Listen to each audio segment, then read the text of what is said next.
Gules, Champions League week is upon us.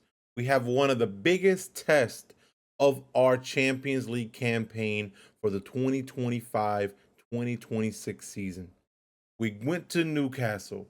We are the only Spanish team to have gone to England and came away with a win. Unlike some other puny clubs, we have Barcelona versus the mighty Chelsea at the fortress known as Stamford Bridge. This is one of the Europeans' classic rivalries. It is literally football cinema. If anyone knows any kind of history and has been watching ball for any time, everyone knows we have one of the biggest European rivalries. As it stands, we're currently 11th place in the UCL League table. Now, we really need to come away with a win here to prove that we are on the right track. We had a fantastic week when we played against Athletic Bilbao at the return of the Camp Nou. We played phenomenally. We played phenomenally. And then our Capitan, Rafinha, is back. We have one of our most integral players missing back into the fray. Now, to build a little bit of history here, we have gone to the bridge a total of 8 times, and the history is staggering. Because going to the bridge, we have not had the best of records. We have gone a total of 8 times to the bridge. We lost 5 and drew 2. We barely have one win in 8 trips to the bridge. Historically, this is going to be an uphill battle. Now, we really need to talk about current injuries. Right. As of now, everybody was hoping for Pedro to be back for this game, but I always knew he wasn't going to come back since they already gave the initial estimate of him to be back until mid-December, which is fine because I don't want him to be on this game to miss the remainder of the year. It sucks, but it's okay. Now Chelsea is injury ridden at the moment. They're missing their best number 10, known as Cole Palmer. Those are two big players that both teams are going to be missing. Now, the one thing that I don't see a lot of people talking about is Chelsea's midfield. Chelsea has one of the best midfields, genuinely comparable to Barcelona. Now, they're not as big as Newcastle's midfield when it comes to Joe Linton, Bruno Gilramesh, and Tonali. They're in a different bracket. Now, Chelsea's midfield is really good technically wise, pace wise, and then there's still physicality because they have one of the best holding defensive mids known as Caicedo. That guy is a beast. That Ecuadorian, bro, he is phenomenal in the midfield. Enzo as well, he's on there. He's been pretty hit or miss. He does know how to he knows how to push the ball forward. So it's going to be a very good dogfight in the midfield. And they have one of the best number 10s, João Pedro. Now, I don't think their midfield's better than ours, but I know for a fact their midfield can compete with ours. Because there are some midfields in the world when it comes to the big clubs, they can't compare it to Barcelona's midfield. But Chelsea is one of those squads. Now, our midfield, if we're going to really look at what we expect here, thankfully we do have the young back, so he's going to be on the midfield for sure. Now, this is where it comes a little toss-up. Casado is really good. But the problem is, I don't think he can withstand the pace and the physicality that Chelsea is going to put onto him. But our other option would be Olmo.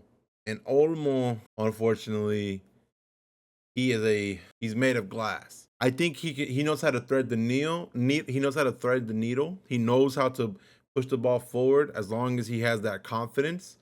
But as of recently, his recent games, he has been very lackluster. He had a good game when he came to Bilbao. I just hope he can stand up and hold his own. Because I think I would prefer the young Casado Fermin. Because Fermin at the 10 is phenomenal. He's one of the best attacking midfielders that I have seen. Like, dude, I don't think of any other cam in the world that is better than Fermin. João Pedro and Fermin at their age, they're phenomenal. Now, the real test for Chelsea, because the thing is, defensively, both of us are shaky. Chelsea has had minimal clean sheets. due to their center backs always making blunders, their fullbacks not being able to handle fast-paced players, and they do get bullied off the ball. They have an aging Reece James, and they have Cucurella. And let me tell you something. Our wingers are going to eat them alive. Lamine Yamal is going to cook Cucurella. Like, he is going to cook Cucurella. Like, Cuckoo has no chance in hell when it comes to stopping Cuckoo. I mean, Cuckoo has no chance in hell when it comes to stopping Lamine Yamal. Now, even on our left wing, going up against Reece James, whoever we start, I think we're gonna go with a Rashford to start. I think.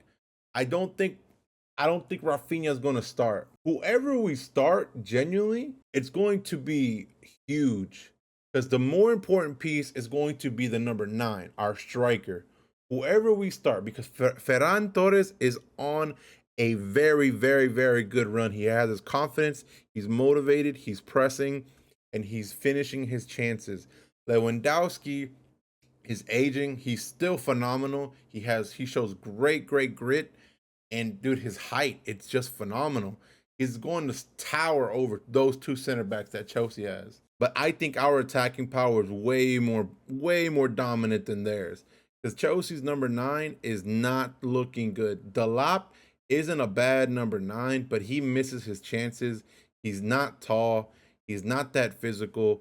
So he's easy. I think Kubarsi and Araujo would easily stop him, even with the high line. I don't think he's going to be bullying us because Chelsea does have a striker issue.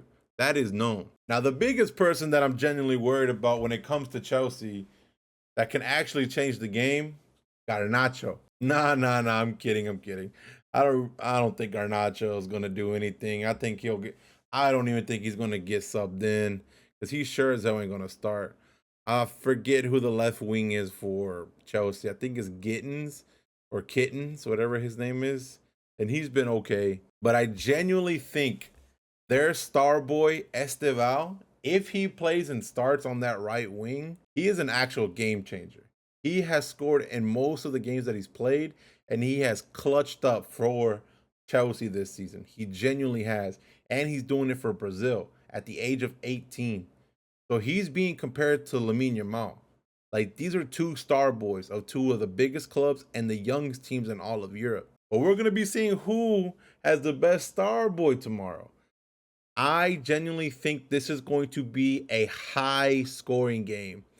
Both of our teams defensively are just not sound. So we give up the same amount of goals practically in most games. It's very difficult for either one of us to keep a clean sheet. But we have the better keeper. Because Sanchez, he is very shaky. Very, very shaky. But I think our fullbacks are better. I think our center backs are way more sound. Our wingers are going to be way much better than their fullbacks. Way more impactful. But the midfield is going to be a very, very big factor in this game.